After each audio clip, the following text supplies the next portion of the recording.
ఎన్నెన్నో జన్మల బంధానికి ముడిపడినది వివాహబంధం.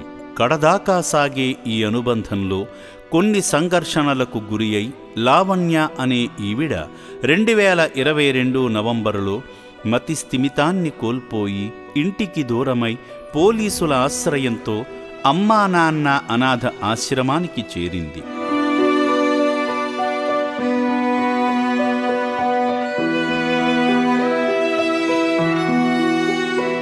శ్రీ పుణ్యలింగేశ్వర స్వామి వారి దయవల్ల బాగుపడి యాదాద్రి భువనగిరి జిల్లా చౌటుప్పల్ మండలం జైకేసారం గ్రామానికి చెందిన శ్రీనివాసన్ తన భర్త వద్దకు చేరబోతోంది. వారి జీవితం మరలా నూతనంగా కొనసాగాలని, ఈ ఘనత ఓ చరితగా మిగలాలని కోరుకుంటుంది అమ్మా నాన్న అనాథ ఆశ్రమం. నా పేరు శ్రీనివాసు. 2022 నవంబర్లో వెళ్ళిపోయింది మతి స్థిమితం తప్పి.